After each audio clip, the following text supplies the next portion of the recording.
Welcome to the Pointy End. I'm Keith Sutherland. Today my guest is Damian Drum, MLC for Northern Victoria. Damian, welcome. G'day Keith, how are you? It's been a while.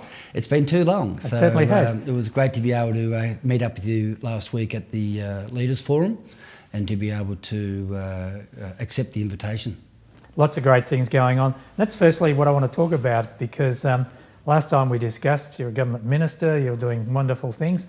Now you're in opposition. How does that transition go from being top dog to, not saying you're not top dog, you're always going to be top dog, but at the end of the day, you've got a shadow portfolio, you're not in government.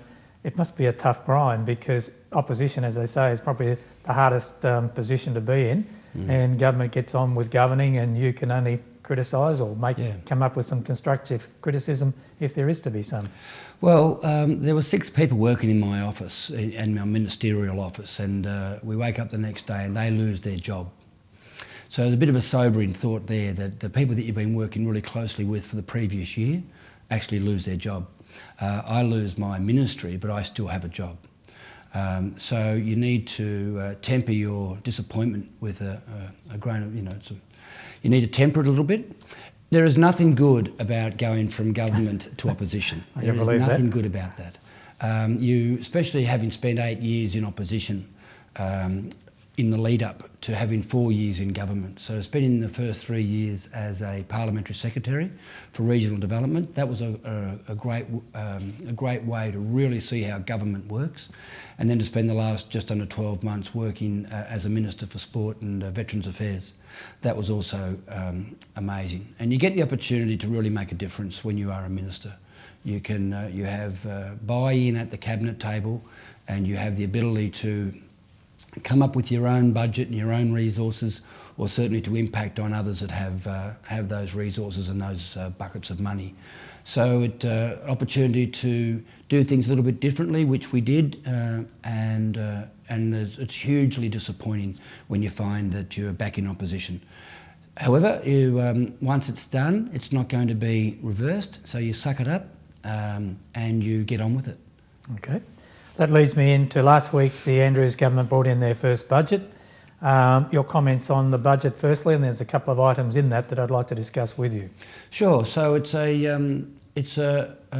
what they call a typical Labor budget. It's about a $6 billion drop in the infrastructure spending for Victoria.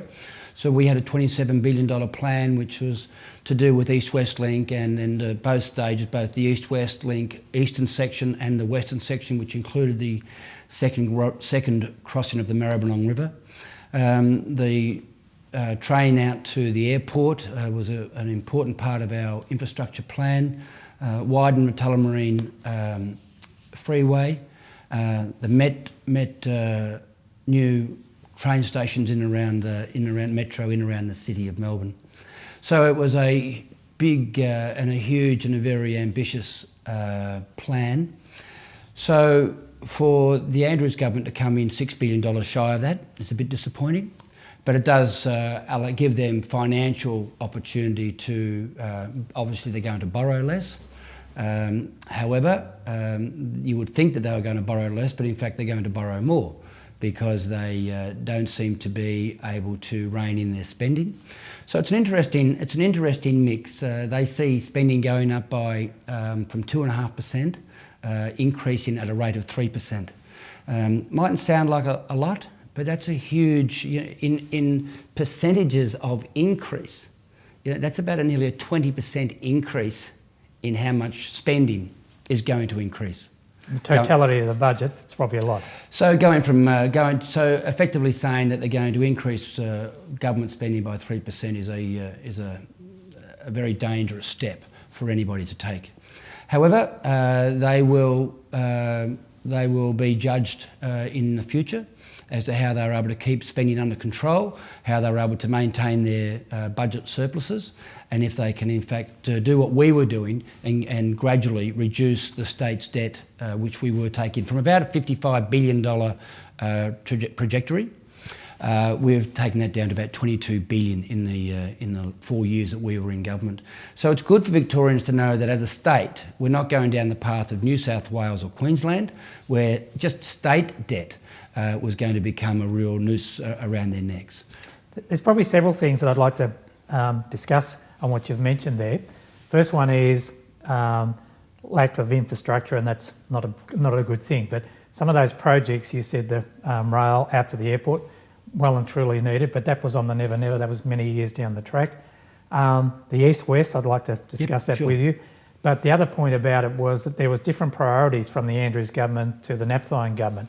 And I probably have to say that you lost government because probably the first 2 years, and I don't expect you to comment on this, but the first 2 years under Baillieu, you did nothing. And then the last 2 years it was catch up, and so hence I think that's probably part of the reason you lost it. But we're not here to debate the reasons for losing.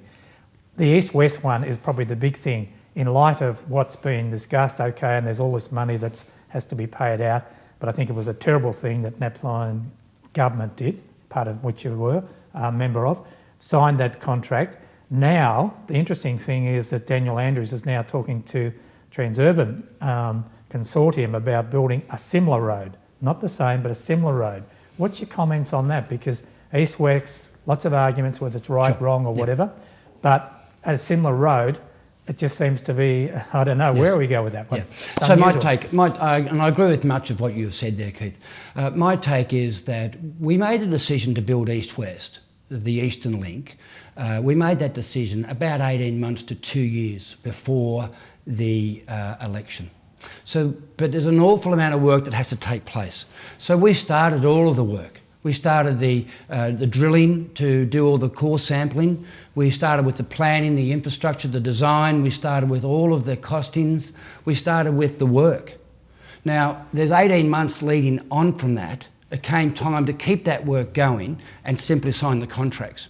So whilst you're critical, and there are many out there in the community that are critical that we sign the contracts, it was just one of it would have been about the 15th step along the way to progress our project, which was the East-West Link. Now, the fact that it might have been the number 2 project from Infrastructure Australia and not the number 1 project, that's simply no reason for an incoming government to tear up 18 months' worth of work.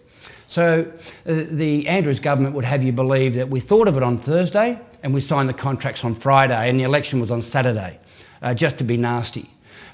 People have to realise that what the Labor Party were asking us to do was to abandon the 18 months worth of work that we had done in the lead up and just abandon that because there's an election coming up in 7 weeks' time. So all we simply did was just continued the work flow through, and at the time came 2 months before the election to actually sign the contracts and get on with the work. Then that's what we did. No business case. There was no business case. No, the business case has been released this week. Yeah, well, that's it. It's a bit long after the event. That's the trouble. No, hang on. Business cases. For that particular project we're talking about. Yes, for the East-West Link. Now, business cases are always kept quiet. Business cases are always kept confidential. Primarily because, Keith, it can effectively alter the commerciality of your bidding processes. So effectively, the next bidder we would want to engage could effectively say, now hang on a minute, I'm comparing what you're offering here with what you did back there. You're getting a better return out of us than what you were previously. So these things, it's not unusual.